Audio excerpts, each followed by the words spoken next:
मेरे बच्चे, जो समय के गर्भ में लिख चुका है उसे कोई नहीं मिटा सकता है। जो होना है वो होकर रहेगा, चाहे जितने भी प्रयास कर लो। लिखित से कोई भी लड़ नहीं पाया है। नियति जब भी चाहेगी आप वही कर्म करोगे, क्योंकि हर इंसान को नियति ने किसी न किसी वजह से इस संसार में भेजा है और समय आने पर वह उसका भरपूर इस्तेमाल भी करती है। मेरे बच्चे, नियति ने आपकी चाल को देख लिया है।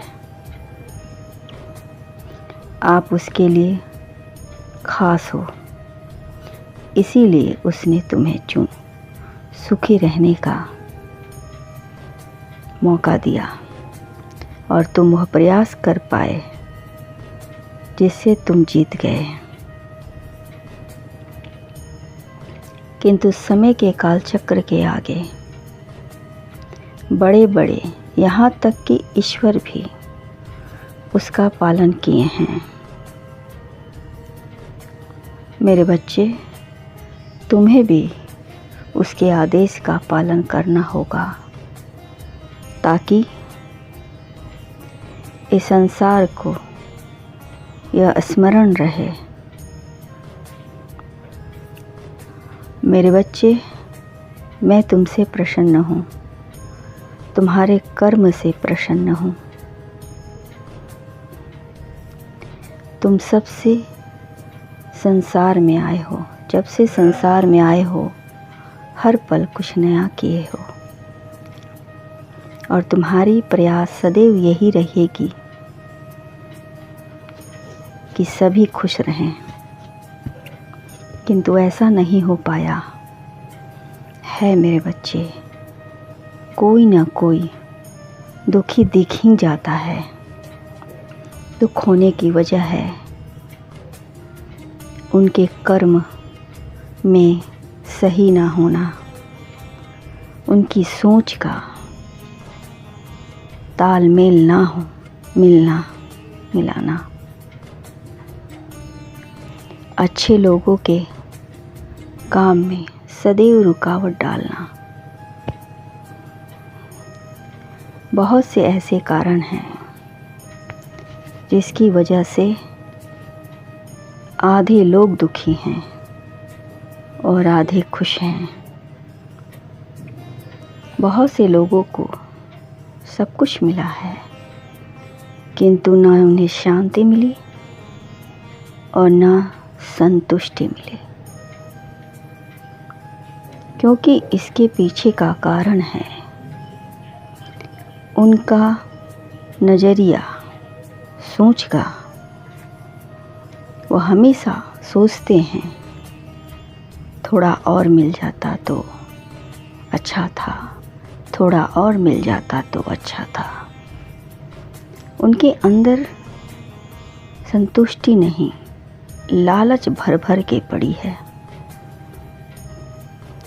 यही वजह है कि संसार में कुछ लोग दुखी हैं तो कुछ लोग जो मिला है उसी में सुखी हैं। कुछ लोगों को कर्म करना है, वह शारीरिक मेहनत करते हैं और कुछ लोगों को सिर्फ जुबान चलाना है और उनकी नज़रें देखने की, सुनने की बहुत बुरी है। सच तो यह है मेरे बच्चे कि भाग्य में जो लिखा है वह तो होकर रहेगा, परंतु जो कर्म करेगा वह भाग्य विधाता को भी अपने अधीन कर लेगा। स्मरण रखिएगा। और यदि भाग्य विधाता उनसे प्रसन्न हो गए तो बहुत कुछ बदल सकता है,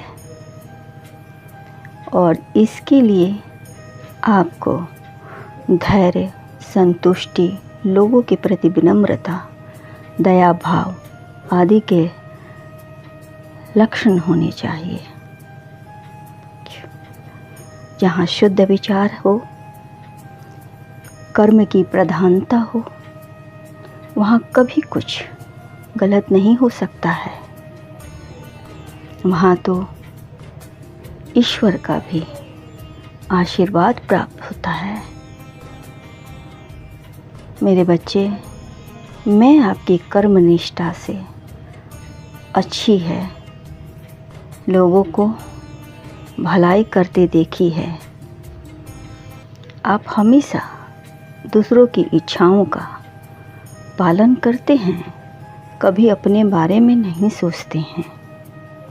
और आज आपके सामने एक विकट परिस्थिति आ गई है। मुझे उम्मीद है कि इस स्थिति से आप लड़कर निकल जाओगे। जीत तुम्हारी होगी और तुम जीत जाओगे। मन शुद्ध रखना, तुम्हारा भाग्य बहुत अच्छा है। खुश रहो, तुम्हारा सदा कल्याण हो।